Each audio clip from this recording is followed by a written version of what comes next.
These lakes hold a lot of stories, and all of them get better every time they're told. Because you've got 40-inch gators out there, giant Lakers, crappies, sunnies, and walleye. So many walleye. So get ready with the best from clam, otter, Vexlar, hummingbird, garmin, 13 fishing, and many more. The Shields Ice Fishing Sale runs now through December 13th, in-store and online at shields.com. The ice is calling.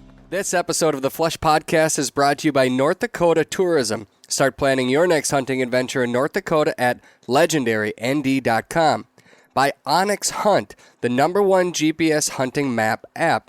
Onyx, know where you stand. And by Shields, outfit your passion for the outdoors at Shields.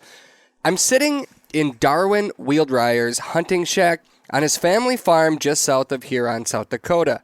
We're 2 days into a rooster road trip, and we just finished hunting on his property that's polluted with wild birds. I'm not exaggerating when I say that we have flushed 1,500 pheasants the past 2 days. Darwin will help us understand what it takes to create a wildlife mecca like his.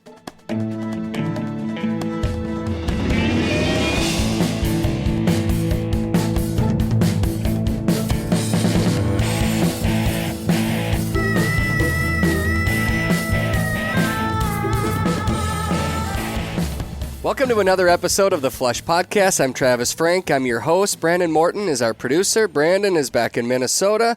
I am in South Dakota sitting in, Darwin, how would you explain this hunting shack?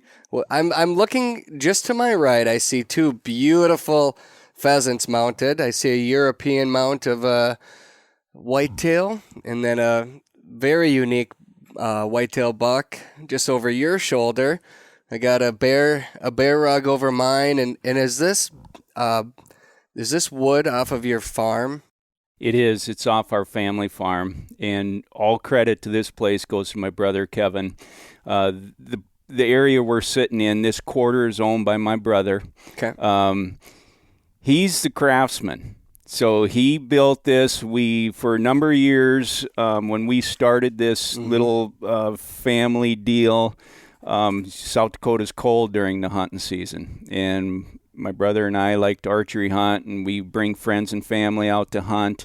And it's cold in South Dakota. So we used to sit in the old shed next door that you stuck your head into with the old corn planter and the Ranger sitting there, and it's concrete, it's steel, there's no insulation. We'd have a NIPCO blowing and forced propane heat and screaming above each other's voice to talk to our family and friends. My brother said one day, he said, enough, So I don't know if he got the blessing of his wife, but he went to work. He built this neat little hunting shack, and I call it's a South Dakota farmer's hunting shack. There's nothing elaborate.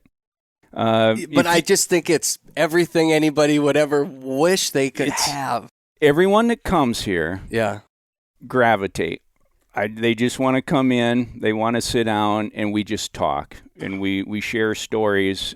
We do it during pheasant season. We do it during deer season. We do it in the summer when it's hot in here. It's not air conditioned. It's heated. But when it's hot in here, we'll even sit in here, and have a beverage and just talk about what we're doing on the landscape, what our vision continues to be. But to go back and answer your question, yes, this aged wood you see on the wall was an old snow fence that our dad had around the barn, outside the barn. So it was a snow fence, thermal protection, out of the wind. And that's where it came from. Well, it's the kind of look, the weathered wood look that people spend thousands of dollars to get when they're putting stuff up. But this is real farm, and right now it's probably, I don't know, maybe 10 degrees outside. It's warm in this shack. It's about, I don't know, would you say a 10 by 20 size, the whole thing? couple of recliners in it and a couch and a TV, and I think you get to watch the flush. We do. Well, I don't know if we watch the flush here, Travis, because, we don't have cable service or satellite. You can lie. But when it's on, we watch it. I appreciate that. But other than that, it grabs us a channel to come in. We watch a little college football during hunting season because, we've got some friends that are diehard fans of, whether it's the Jackrabbits. And I'm going to say the Jackrabbits because they're from South Dakota. Yeah, so, SDSU. But, I know there's Husker fans out there and Wolverine fans and Ohio State and all that stuff. Nobody cares about them. Nope. This is Jackrabbit country. Damn straight. Or Gopher country back in Minnesota. It is. It is. Yeah, and anybody else, well, we'll move on. We'll move on. We will. So we're going to leave the Vikings out of this discussion. So. Oh, man. Yeah, they should be. Over your shoulder, there's a heater that's going to kick on and off throughout our conversation. That'll help set up kind of the aura of where we are. But we are not going outside soon. No. It's too cold. We spent all day out there. So we are day 2 into this journey that I'm currently on. We're filming an episode with a family from... Let's just say from Ohio. Hunter Schwinn he actually lives in Dallas, Texas right now, but he's from Ohio. His dad, Rob, his brother, Jordan and Noah, they live in Ohio. This spring, Pheasants Forever, when all the banquets got shut down, they did this virtual fundraiser. And on this package that they put out there for people to bid on was a road trip through South Dakota with different Pheasants Forever reps in different regions. And they got Prairie Storm ammunition. I don't even remember what else was included, but part of it was, and you also get to have your journey documented. And we're, through the Flush television show. So we're documenting this hunt, this road trip through South Dakota. And I said right off the top, that we've flushed 1,500 pheasants. And I think that's generous on what we've seen the last 2 days. 100% of these birds are wild. There's a lot of pheasant lodges in South Dakota. A lot of birds get placed out there throughout the season. We are not sitting on property right now that is, you said earlier today, that there has never been a bird released on this property. Is that correct? That's correct. Never one released bird on this property. I've had the fortunate opportunity, and I tip my hat to the lodges and the preserves for everything they do. Yep. They keep hunting alive in so many ways. Yep. It is an experience that they give a lot of individuals that want to have the opportunity. But, we grew up on this farm, my brother and my sister and I, our parents are gone. We grew up on this farm, very diversified operation. And I'm no young kid anymore. I'm 56 years old. I was 12 years old when I got my first license. It's 1976. And in South Dakota, when you say 1976, you relate it to drought. It was dry. Nothing grew. It looked pretty desolate around the state of South Dakota. So I'm 12 years old. And if you saw one bird, you walked a fence line because that's the only place there was grass growing that wasn't either grazed off or hayed off or whatever. If you walked a fence line in 1976 as a 12-year-old kid like myself and you saw a rooster, even if you didn't get it, it was a successful day. Yeah. But that's what it was like. But yes, we never released a bird. So, we always had a vision. Of course, I was fortunate enough to get involved with Pheasants Forever, and I got really smart on habitat quick. There's a lot of people. Like my father-in-law always says, I've been hunting pheasants for 50 years. Thought I knew everything about them until I got involved with Pheasants Forever and started to participating, listening to the science, listening to these individuals that know conservation. We really didn't know much. And that's really where I started to grow my vision, looking across the landscape, what do I want this to look like? And so, we went from very few birds to very fortunate to have a population of birds that sustains. Well, so Hunter and his family.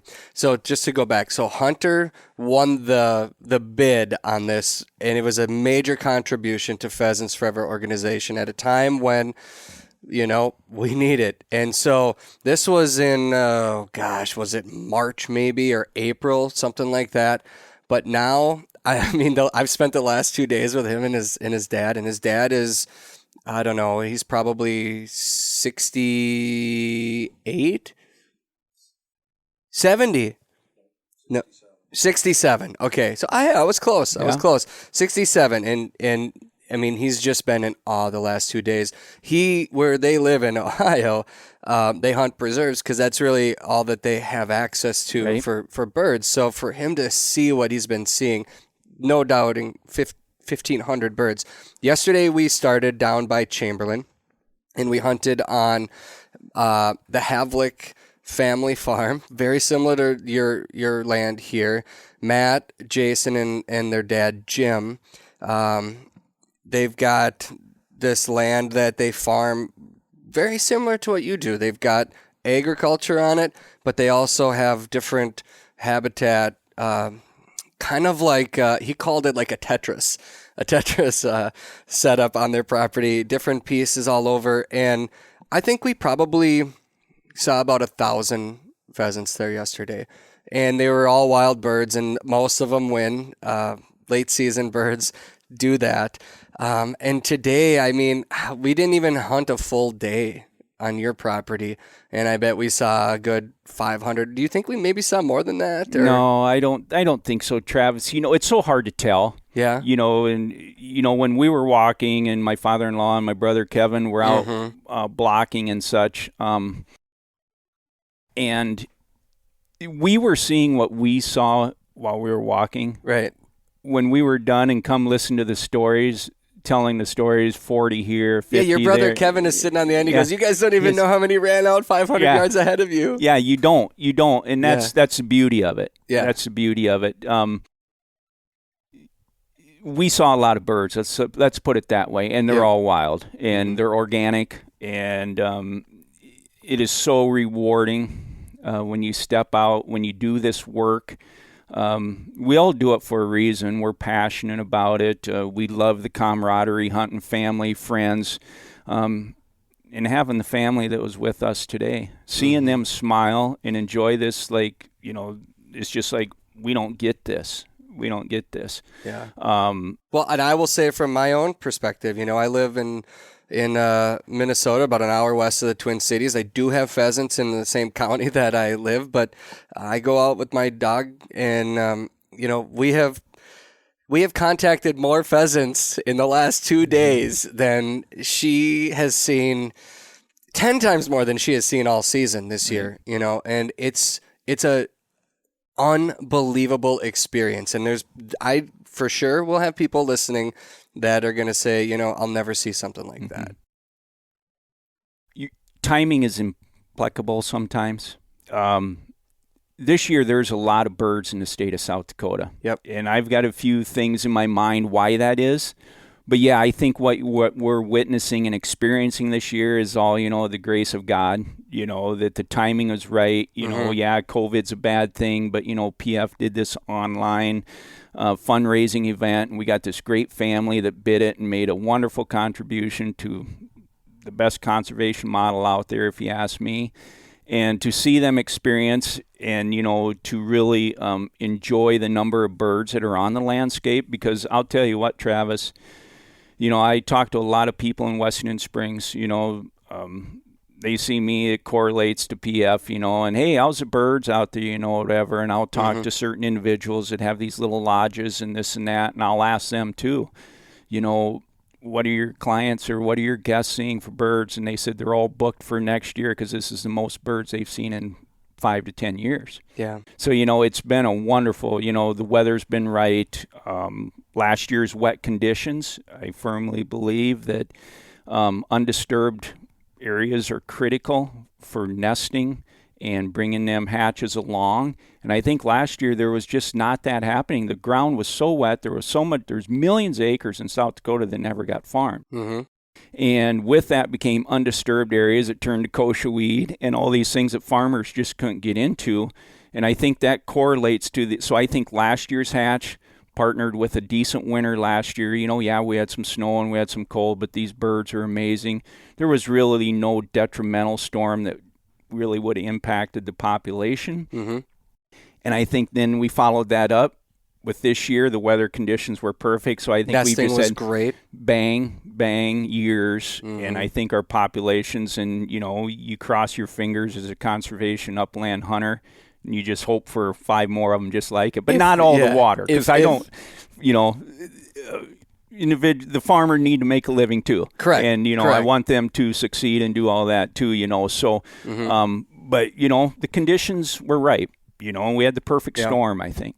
I think a lot of hunters are saying, man, if this current population across, and I've been in Montana, I've been in North Dakota, I've been in Minnesota, I've been in South Dakota, different regions several times now throughout the hunting season, and I'm seeing, just the incredible amount of birds right now. If they get another winter, this same population can multiply again. You're looking at some of the best upland bird hunting probably in our lifetime next year. For a long time. Yeah. Yeah. At least in mine personally. Yep. So yours has been different. So let's go back in time a little bit. We're sitting on your family's farm. When did your parents move here? My mom and dad bought this property. I think it was 1952, right? Pretty close to right there. They moved out here. My mom and dad owned this section of land. They later bought an 80-acre parcel of native pasture across the road for cattle grazing and such. But it was a typical farmstead of the 70s when I was, young, that I remember, that you just don't see today. I always tell individuals that when I grew up, there was a farm on every section. You can look, Travis, out this window tonight, and you'll see 1 mile east of us, we still have our original neighbors. Of course, their parents have passed, but their daughter and their son-in-law now have that property. There's a few of those around, but, our parents made a living on 720 acres. It was diversified: cattle operation, hog operation, row crop, hay crop, grassland.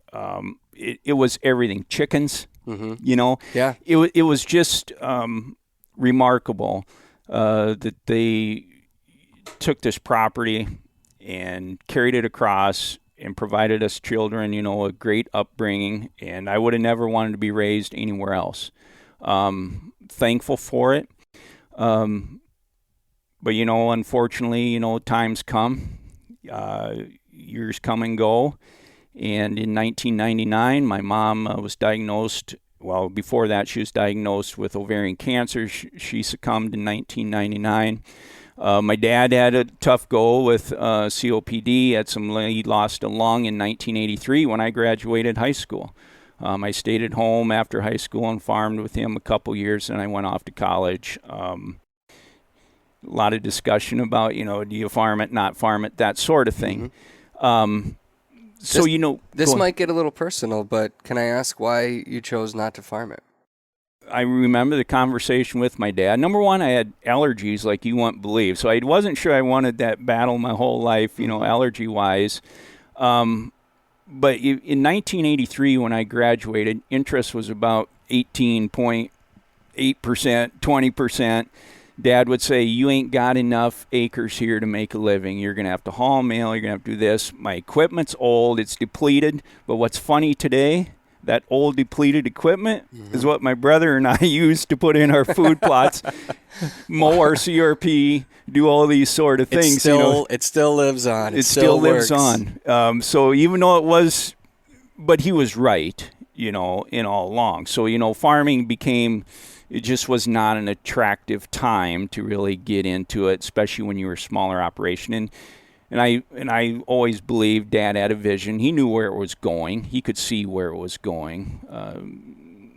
My dad was a smart farm operator. And so, off to college I went. And from there, but what's funny, you can leave the farm, but the farm never leaves you. Mm-hmm. And, you just gravitate back to it. And I hear it a lot, Yeah. Well, it's so, this setup that you guys have here, this is a dream I will say this is a dream of mine. This is a dream of millions of Americans. And it's such a blessing for you guys to have this farm, this land here. And on top of that you and your brother and your sister are all on the same page, and you're able to keep it in your family, and you're able to create really a wildlife paradise out here. I mean, it's a special place. I can tell it's special to you, and meeting your brother Kevin, who's sitting over my left shoulder right now. Yeah. I don't see the look on his face, but I bet he's probably nodding, saying that this is a special. It's very special. We're blessed. I always like to think we're carrying on, that my mom and dad would appreciate. My dad worked hard. He worked hard. And, I remember when Dad was sick. I'll tell you a story. My sister and I were out here. We were sitting at a table in our house. There was a table, and then it was a ranch-style house, and down the hall was my mom and Dad's bedroom, and my old bedroom was straight across. Well, Dad was kind of in his last days, and he knew when he left this farm the next time it was done. Life was going to be over for him. And he's laying back in his bed and hollers at my sister and I, and we go back there, and I got to talk to you, and he always, very direct, that generation, hard workers, direct, no bull crap, step out of line, I'll put you in line type of thing. And we just visited a little bit, and I'll never forget, he raised his finger, and I can see him today. He raised his hand with his index finger, and he went like this, and he said, "Don't be dumb and don't be greedy." And the "don't be greedy" resonated, and it stuck in my head, and I've never forgot it. And when Dad died, my brother, my sister, and I and our families, the house was still there. We came out the house, and we were like, okay, now what do we do? My brother was the executor, and such. We sat down, and so at first we just kind of did the LLC, but then as we got smarter, and we got kids. Well, what happens if our kid runs into another kid? Not all of us should be liable, so broke it into tracts, 240 acres each, and it was as simple as my brother put the papers in a bucket. He said, "Here's the tracts," and I don't even know. I'm looking at my brother. I said, I can't remember who drew first, but the caveat was, whatever you draw, understand that none of this is possible without the hard work of our mom and dad. Mm-hmm. So, don't be greedy, don't be spiteful, don't be all this. And I think, it's, in me personally, it's pretty obvious my parents raised some pretty good kids. And I'm not saying that, but I love my brother. I love my sister. We get along. Yeah, we're siblings. Mm-hmm. You don't agree on everything. And Kevin probably over the years when we started to develop this, he was probably like, geez, what the hell are you doing, sort of deal. Mm-hmm. But, we got smarter together. We talked about it. But I always remember that don't be greedy. And, that night we pulled it, and everyone said, life goes on. We'll do this together. We'll do this as a family. And, nothing lasts forever. That could change tomorrow. But we can't control tomorrow. And Kevin and I have talked about this a number of times is, all we can do is enjoy it today, take care of it the best we can. It's God's land, and it's here for us to enjoy. But life is so short. We're only going to be here for a short amount of time. So I get caught up sometimes about the what ifs. Mm-hmm. I do all this work and what ifs, and you drive down the road and there's tree belts being stripped out, and this is not a slant. I mean, individual landowner rights, right. I get it, and I respect it. Yep. I'm not saying that, but I would hate it.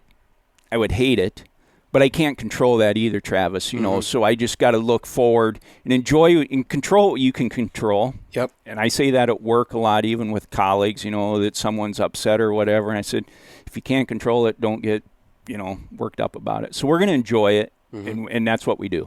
Well, and you've been generous because you opened this up to strangers from Ohio and a stranger from Minnesota with a cameraman following behind his shoulder and documenting everything. Why did you open this up for these hunters to come experience this? Well, they were strangers. Yeah. Now they're friends. Yep. What a great family the Schwinns are.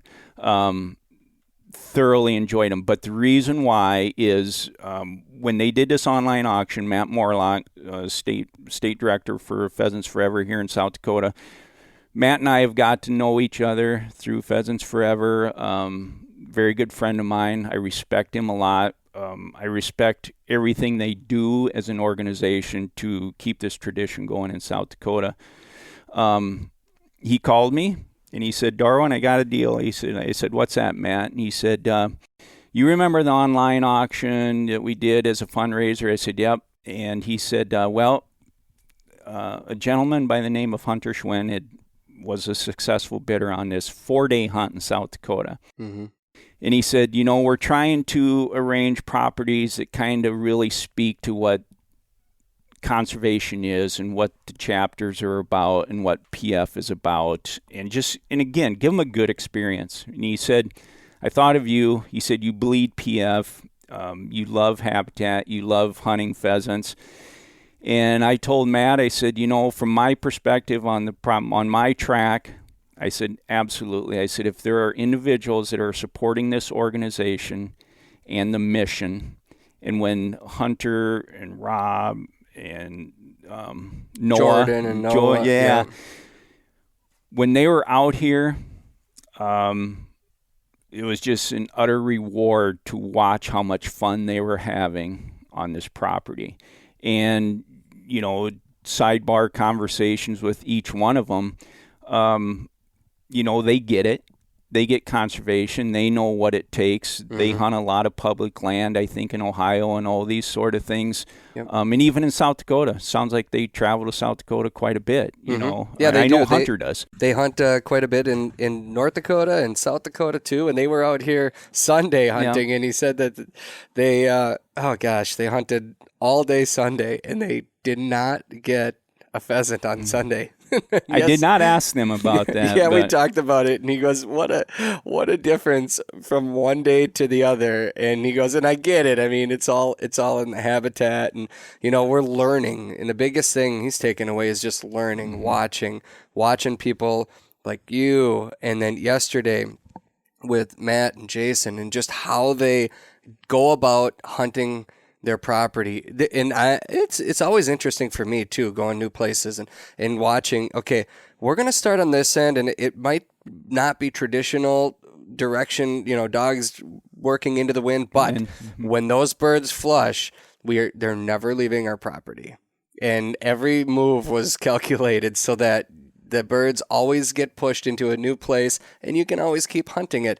And, it does make a lot of sense, even if we're going to go walk some public ground, which we are.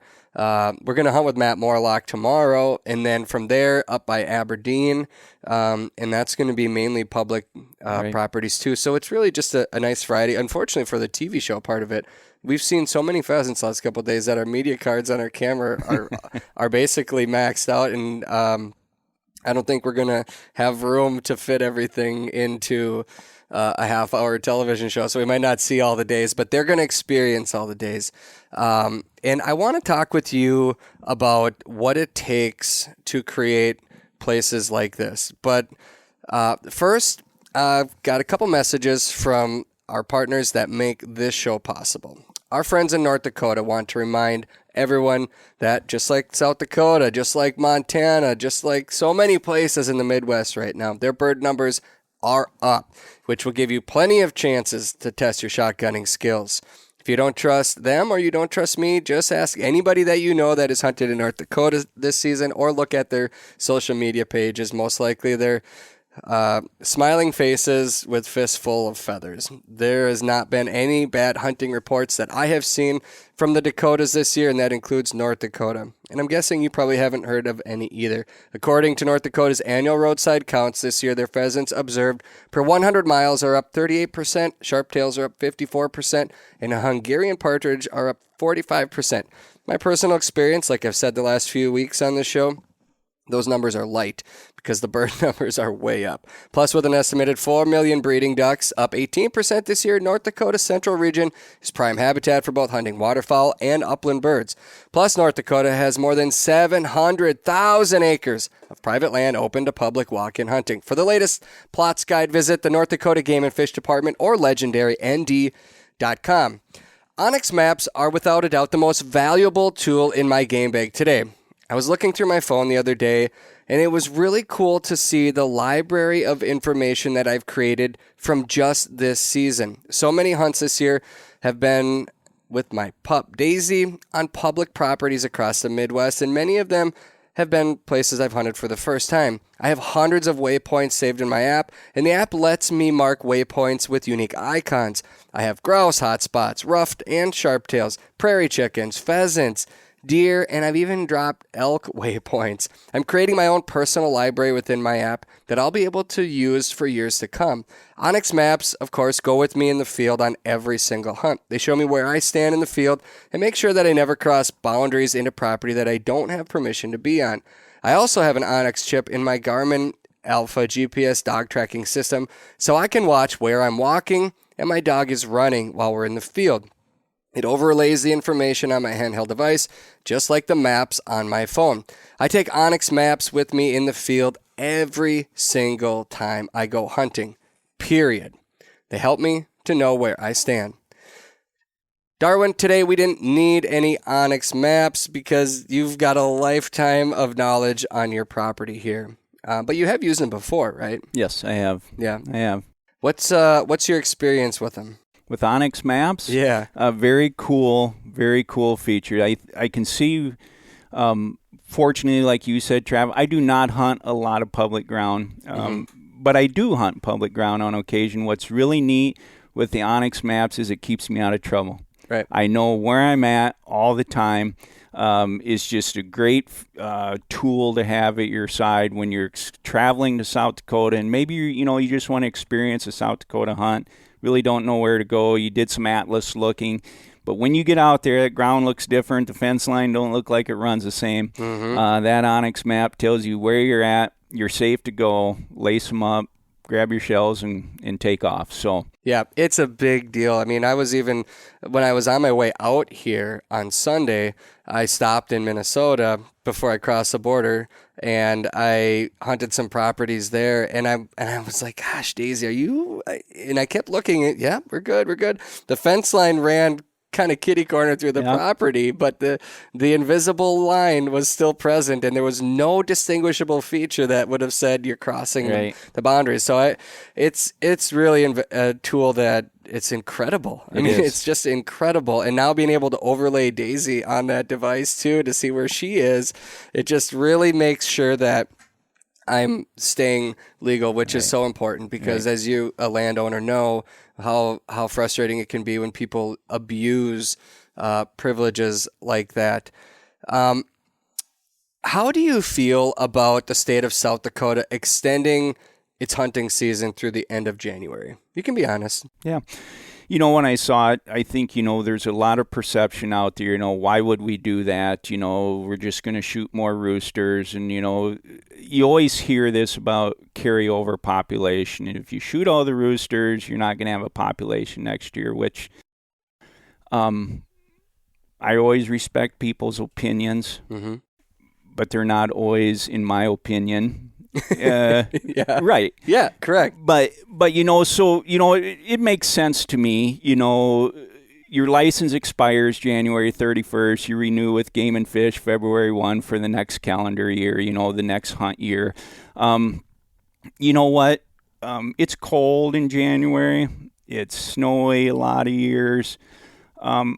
I really don't see a lot of pheasant hunters out during that time, so I don't think it's detrimental. There's there's some stories and myths, and what's the science on pushing pheasants out when weather's inclement, when it's cold and it's snowy, and I think that's just a personal, if you want to hunt, go hunt. I wouldn't push them out if, there was no habitat around, but if there's habitat around, then I say go hunt. They know where their range is. Right. They'll find their safe place. So you don't, I actually know some landowners that the last day of the season, they invite as many people as possible because they want to shoot as many roosters off their land as they can take, because they want as many hens having a good winter with the available food that's there, and those roosters will, they are not always nice to the ladies. They're not gentlemen when it comes to scratching for food in February when it's nasty out there. So they feel like their best thing they can do for their property is shoot as many roosters as possible. Yep, you're absolutely right. I hear that quite a bit with individuals, that hunt a lot or whatever. Let's go take some color out. And it makes sense. You only need, what's the science say about one rooster per 10 hens? I hear 20, 1 in 20. It's a pretty common number that I've heard. Right. So, you stop and put it, let's put it this way. Last year, the season ended January 5th. We hunt traditionally the last weekend every year if we can, whether it's my brother and I and my nephew or cousins or a few friends. But I know last year, you saw these birds today. Mm-hmm. There was no way we were doing any damage to that population, because we laughed as much today when them pheasants were flying at the close of last year. We're like, well, there's plenty of seed. I don't think you can ever overshoot. And let's be honest, the wild pheasant is going to live 1.5 years, 3 years if you're lucky. Mm-hmm. If we as hunters don't just, enjoy it, something else is going to get them. Mm-hmm. Hail or too much rain or predators, ice or predators. Yeah, there's a lot. The pheasant are the most unique upland bird to me. To live in the state of South Dakota and be chased and have your nest, disrupted by a skunk or a raccoon, and then you get through that period. Now you got your little brood, and then you get the avian predators, and then all of a sudden you get a drought. Now there's no blooming pollinators. There's no bugs for their diet. There's no dew on the grass. So now, they're trying to raise a brood. Now it gets dry. And now you got all these weather things. And then you get to pheasant. You got to carry them a long ways to even get an opportunity to hunt them. Mm-hmm. And then it gets winter. And then you're an ice storm away or whatever. So, you enjoy them when they're on the landscape, in my opinion, because it's going to change in South Dakota weather. Show up today, it'll be a different, different jacket tomorrow. Yep. So you would be considered a habitat champion for Pheasants Forever. You are like you're on top. You're on the top of the mountain as far as people that volunteer. And you're a volunteer, right? I do volunteer. I do volunteer for our chapter in Wessington Springs. Been a member for quite a few years now. I know we were talking about that earlier today, Travis, and years run by and I get kind of mixed clob. My mind just kind of, what year is it? When did I start, sort of deal. But and that goes back to my father-in-law and some of the forefathers that kind of started the chapter, and my passion drew it to them, and they recruited me too. You need to become more involved, sort of deal. But I also had this opportunity out here on the land, and I knew I had to get smarter. And you think you know things, but you don't really know things. So what have you learned? Let's talk about it. What have you learned? What are some big things that you've learned from Pheasants Forever about the birds, about the land, that you've implemented, that you've been able to do with your chapter? Yep. That's a big question. It is a big question, but, more so than anything, I think is, you become a volunteer and you go show up at a banquet and you help sell raffle tickets and you do that. Mm-hmm. But there's so much more to the organization. My father-in-law and I go to every state meeting there is, and they got wonderful speakers. And you bring in NRCS, you bring in the Soil Conservation Group, you bring in U.S. Fish and Wildlife, and you bring in all these smart people, and you start accumulating this information in your mind. Oh, there's a program for that. So say, for example, I really didn't know I had this little non-farmable wetland out here, and I knew I wanted to bring water to the property somehow. You just don't go pay. We had a discussion today with bringing, mid-Dakota water here to the property and such. And when I hear the price tag, I'm like, yeah, no thanks. So you look at was it like different 20,000 a mile? 20,000 a mile is what I was told. So you just start, and you got to be financially wise. You can't be stupid in this game. You got a family of your own. But yet, you also got some property to manage. And when you have a vision, you pursue your vision and your dreams and your goals. And so back to the water. So I'm like, U.S. Fish and Wildlife. Okay, I'll give them a call. Hey, I got this going on, whatever. And they gave me the authority to go in and dig a little wetland pond, and stuff, and create some water. And I did that. Had a local guy come in with an excavator, dig it out.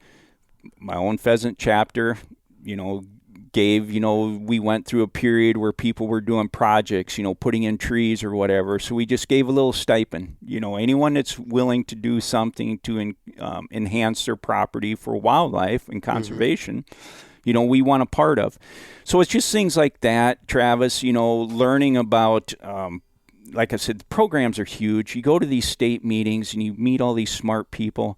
And there's a program for this, and there's a program for that, and you start digging into it. And then you find out there's ways financially you can do these things and create your own. Are you comfortable talking about that? Because I think there's a lot of landowners out there that, they get in the same mindset. I'm going to plant. I'm going to do, it's like this their comfort zone. They're comfortable with that. But you talk about some of the ways that you can help create this paradise.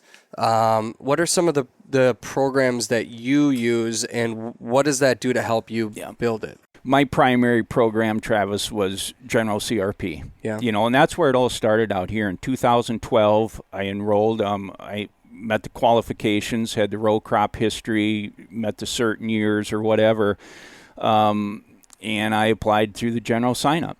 And fortunate enough, it was accepted. So that was my first block in 2012. And it was about 48 acres, little pollinator piece of it. So once I kind of learned that process, then I was like, okay, now what else, sort of deal. But habitat's a unique thing in that it just doesn't happen overnight. You got to have a vision. And you've got to, just like if you were managing it for egg, you got to know where's producing acres at and where's not producing acres at. And you got to develop your plan around that. Same with habitat, because once it's in for 10 or 15 years. And if you miss it, man, I shouldn't have did that as far as location maybe. Right. Sort of deal. So General CRP sign-up was the number one, my foot in the door. From then, the cedars we walk today, that's through Game Fish and Parks, through their woody habitat program. Okay. So they cost share on that. They paid 75%, cost me 25% out of pocket to put these 8 rows of cedars, which took up a whopping, I think, 1.3 acres, or, it's minuscule. But to wildlife, it's massive.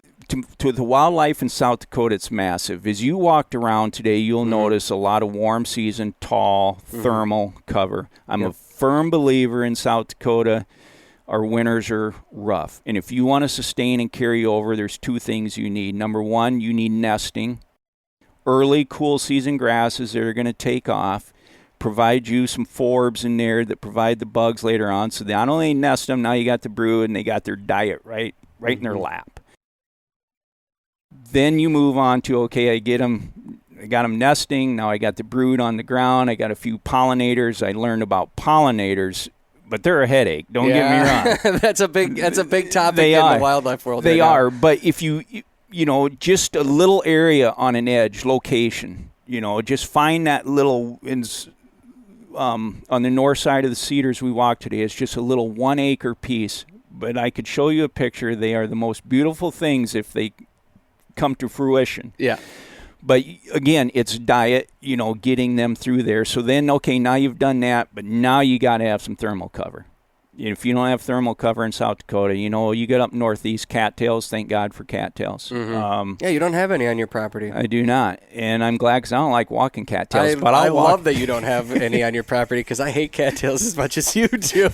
Number one, and they dry out. The birds love them. And the birds love them, and I'm thankful for them. Right.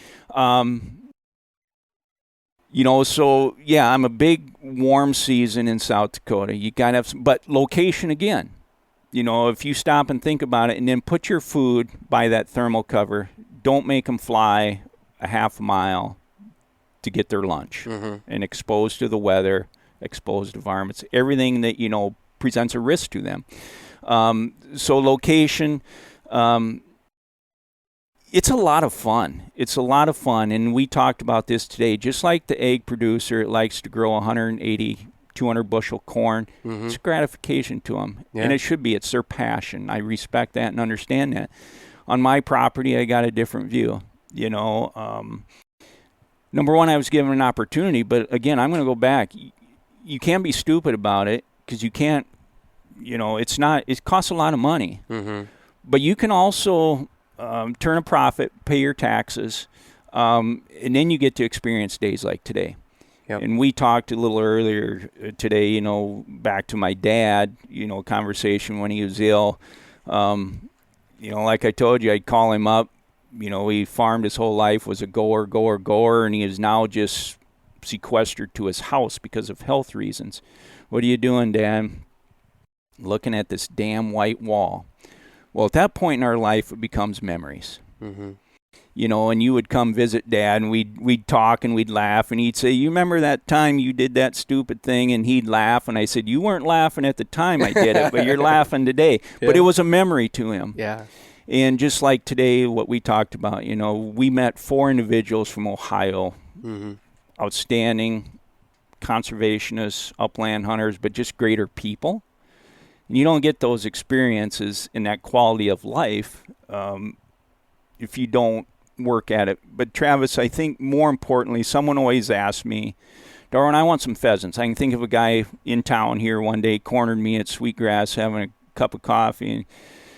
And well, what are you doing, And he says, well, I got a little bit of food plot here and there, But I also knew he's a cattle guy, and I knew him. He's a grass side up guy, so, we can get him there. And I talked to him. I said, get rid of that food plot. You got to nest them first. Put some dense nests and then leave it alone. You've got enough food on the landscape. You don't need a food plot. Yeah. You've got egg ground. You're feeding your cattle. They have to survive. Corn, and you got to get them there. Yeah. But I think the biggest thing to me, Travis, is you got to want it. So do you think more people just don't want it then? I mean, I think it's work. It's work to produce habitat and to manage habitat. And people are busy. You got kids, in school. It's money, all of these things. But again, there's programs out there. So I'm going to go back to, a great project that South Dakota Corn and Pheasants Forever did. The Saline Soils Project. Where South Dakota Corn gave, I think it was $100,000, if I remember correctly. PF matched it. Now farmers can enroll these saline soils. We know they don't produce. They're white. Your bushels per acre and your input costs going into them. You're not getting any return on investment. There's a classic example. The issue is when I talk to a few people is, Darwin, I'm not going to farm around 2 acres. I've got a 2-acre saline, sort of deal. But I said, but have you looked at the payment? You're a cattle guy. You can hay it after, I think it's August 1st or whatever, the primary nesting season over. You can go in there and hay it. Now you got hay for your cattle. So there is some return on your investment. Yep. But you also get the seed free and all these sort of things, when you sign up for it. But I told him, I said, do you ever, what's your production outside of them 2 acres? Maybe you square it off at 10 or 15, It might be a break even.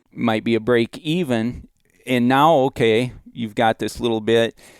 And I challenge the South Dakota farmer to say that he doesn't like to go down the road and see a pheasant. or deer, and I could be wrong. Deer can be sometimes a overrunning of property. I get it, with high populations or this or that. But I think for the most part, the farmers, they could always say yes to somebody that knocks on his door and says, "Hey, do you mind if I try going out and hunting on there? And maybe I can take a deer or two off of your property." Right. And I'll go back to, I respect individual landowner rights. They can do. But my point being is, good friend of mine who's another chapter member in Springs here, he hunts with us a lot out here.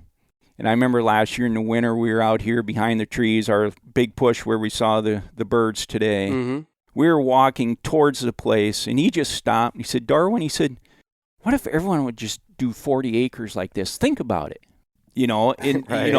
And he said, just look at, the opportunity to go out and hunt it, and, maybe you got a grandkid, or, maybe your daughter runs off and marries this guy, and now he loves to hunt, and she's bringing him home, and geez, I ain't got nowhere to hunt, so I ain't going to go back there with you next weekend. But, if you had, you never know them circumstances, so, you hear Howard say it with PF, and you hear it down the company line, there's a place for habitat across a lot of landscape. And, but you got to want it. But understand there's programs out there, there's opportunities, and reach out, talk to those farm bill biologists that work for PF. They're there. They can be that person to carry that extra legwork. That's what they're there for. That's what they're there for. Yeah, even if you're in question. Yeah. Even if you're in question about it, say, what am I looking at here? I lose this little piece every other year, every third year, something like that. It's a couple of acres, but you don't have your entire, I don't want to get too personal about your own land here, but since we're talking about it, let's try to understand. You got a 640 acre piece. There's corn out there. Right. You got egg on it too. Right. What's your breakdown? As far as, is it 3/4 egg and then a quarter grass? Right now, there would be a full quarter that my sister owns. It's egg land. Yep. It's row crop history typically. So there's 160, and I've had about 60 on my property the last couple years. My brother has a little piece, but then we got, this southeast quarter is primarily native pasture ground. So, that goes back to my dad's diversified operation. We ran cattle, so we still got native pasture ground. And that's probably total a couple hundred acres right in there. So, yeah, it's still got some diversification. And I really do believe in my own mind that an egg conservation mix is best for pheasants. Oh, for sure. You don't need a full quarter. Strategic locations. The right pieces. Yep. And look at those opportunities. Everyone can get an FSA map. We got ours hanging here because we look at it a lot. My brother and I will look at it, and you can get an FSA map. It'll pinpoint where your wetland areas are, and now with this ag equipment and all the technology, you can find out what's 180 corn and what's 95 bushel corn. Yeah. And you can use that. And this, these conservation ag specialists that are PF, have abound, are there to do that. Sit down with you as a landowner and say, show me your maps. Give me your information. What are you yielding here? And they'll do the math for you and say, you're making great money here, but you're losing a ton of money right in this little piece. Have you ever thought about XYZ? And then they can lay it out for them and, give them something to chew on. And I always say that, if a guy's thinking, that's step one. Yep. And, I just think there's opportunity out there. I was going to say there's opportunities. Yep. There's opportunities. And I think probably a lot of guys right now are listening saying, Darwin, do you have a single daughter? I do not. Not. Sorry to break your hearts, guys. Yeah, I do not. I think my brother has one, but roughly age and roughly what part of South Dakota? Very smart. I'll say that. Will not give location, but a very smart individual. So she would be able to challenge any guy that maybe want to get into the game. Fair enough. Yep. Well, are you excited for anything at the Pheasants Forever chapter level moving forward? I just think the continuing what PF is offering, large scale. I say this about chapters, Travis, and I'm only going to speak reference to our chapter. Yeah. We're a town, Wessington Springs is a town of about 990 people, small. We've got a great base. None of us are getting paid. We do it for our passion. We do it for a purpose. We do it for camaraderie. Mm-hmm. It's a lot of fun. And I think, as a chapter, we can only do so much, in my opinion. Landscape, if you're going to change landscape wholesale, that's way bigger than what our chapter can do. We can give out some food plot seed and supplement some things and do a little pollinator seed or, supplement what Game and Fish maybe offers or do something like that. What excites me about anything is probably science and ag. I've always said I think science is going to help out conservation in the end. We've learned about cover crops in the last, 10, 15 years. Mm-hmm. The benefits, and people are experimenting with them. But, having that cover crop out there. So let's face it. You go West River, you get to Pierce, South Dakota, and it's winter wheat mecca, right? Well, these guys now, they chop their wheat and they leave stubble that's 10 inches tall, 12 inches tall. Mm-hmm. A pheasant can survive in that through some pretty nasty conditions. Yep. So it's the technology, it's the opportunity, I think, to learn as they're farming these practices. Now they got this technology saying, geez, pretty good yield here, not so good here. So I think as that continues to grow and form, I'm going to say it, there's a lot of old farmers, and I respect them. Again, this is not, but they're set in their ways. Mm-hmm. The young farmers are technology savvy. Money, commodities are low, money's tight. They're smart, and they're going to figure this out, I think. But at the end of the day, the science continues to evolve, and these programs continue to evolve. I think in the end, that's going to be our saving grace. And that's just my personal opinion. Yeah. I think science, as we learn more about how do we produce 200 bushel corn without having to kill every living, thing that's trying to compete against it for moisture. Those sort of things. Yep. I think, back to before I started traveling the country, meeting people like you and experiencing, someday I'll look back and I'll probably say, gosh, I hunted some of the best ground in North America for different birds and different places. But prior to this chapter of my life, I would say, wow, yeah, that's awesome. Got a photo of a bunch of pheasants, but I'll never have that experience. I'll never get that. Can't foot the bill to go to a hunting lodge that has those numbers, or it's hard to get permission on a place that manages it like that. To somebody who wants to experience a great bird hunt, I know you have poured your heart and soul into this in your family. How does somebody get to experience beyond, Hunter making a great contribution to Pheasants Forever? Is there a way out there that somebody might have this opportunity or a similar opportunity to hunt? Is it being a member of Pheasants Forever? Is it being involved with your chapter and forming relationships? Is that the biggest thing?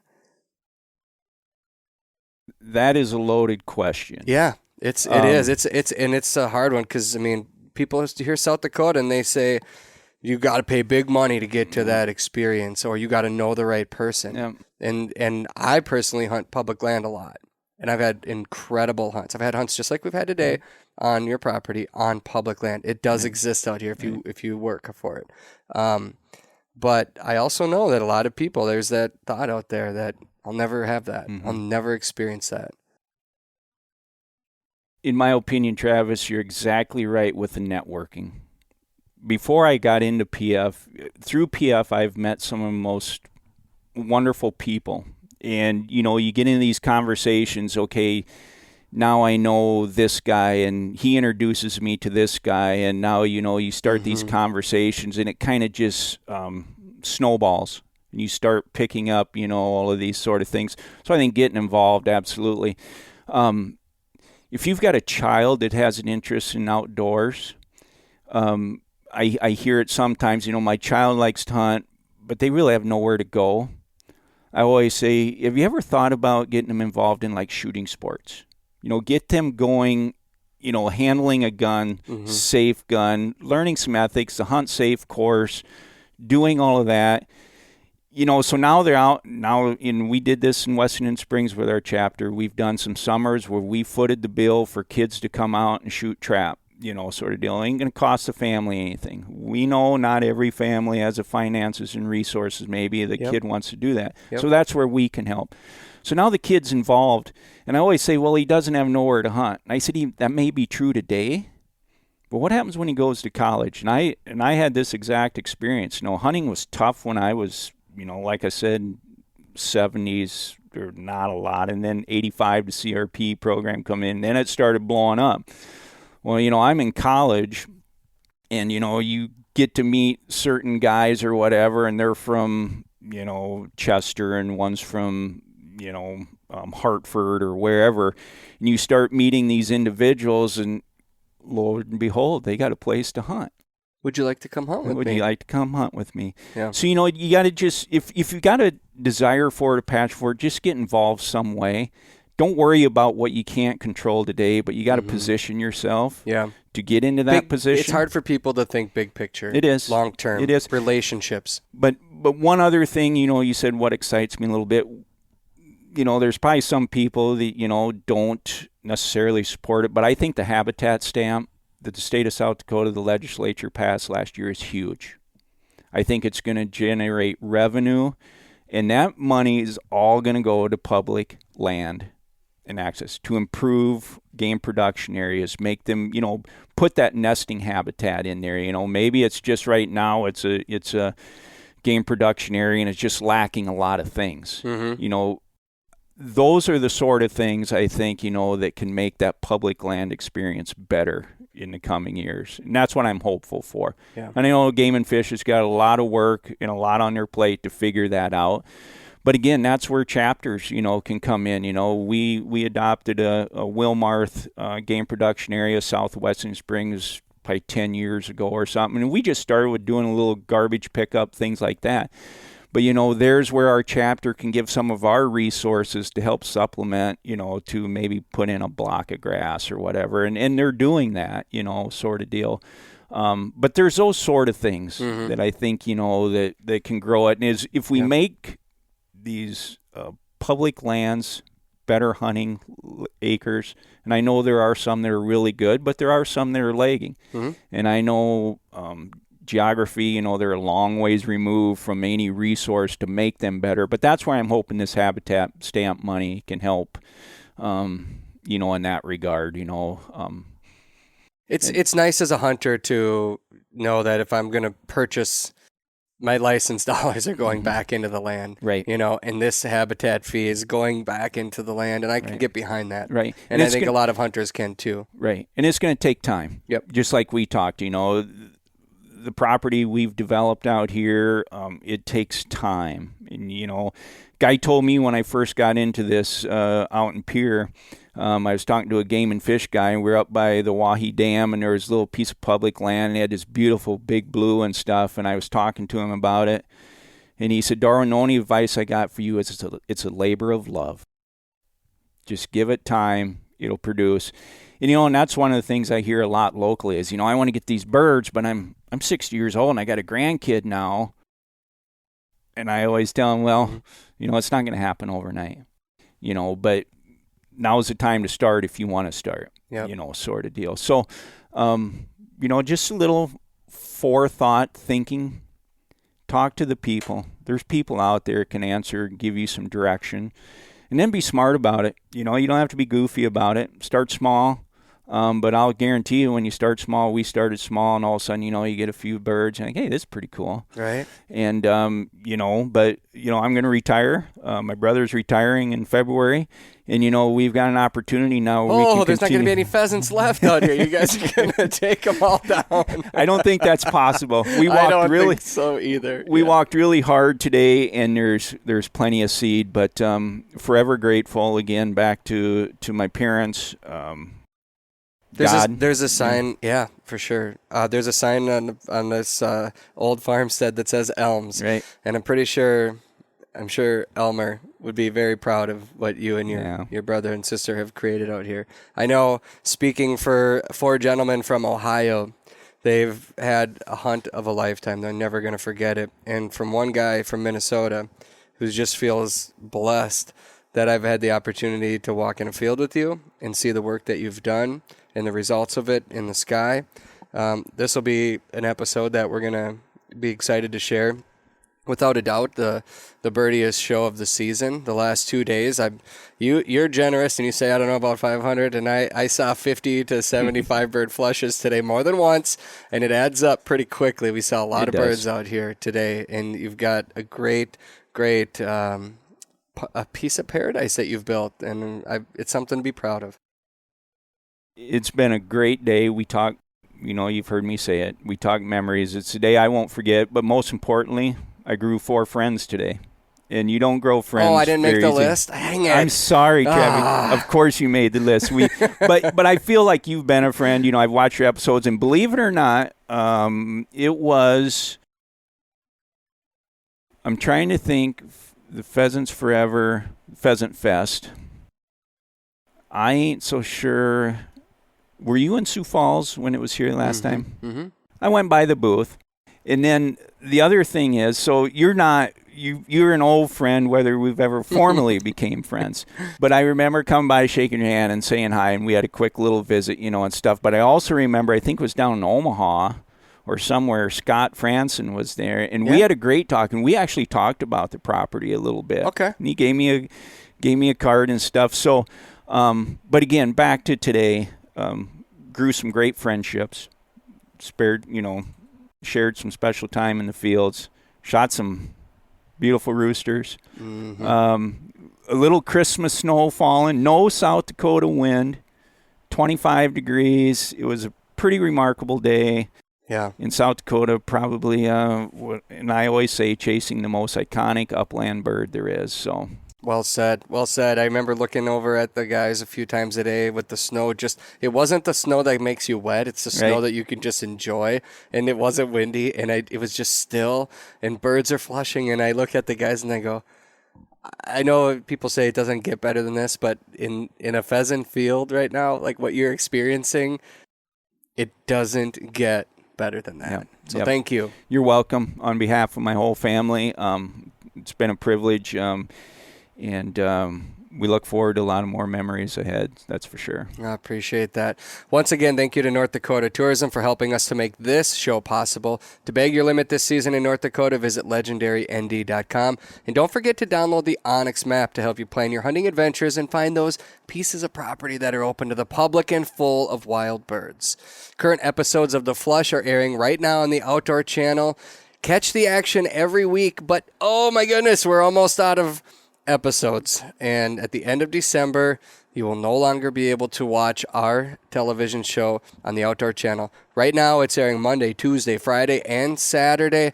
But I know there's a lot of you that are getting excited because there's people out there that do not have the Outdoor Channel.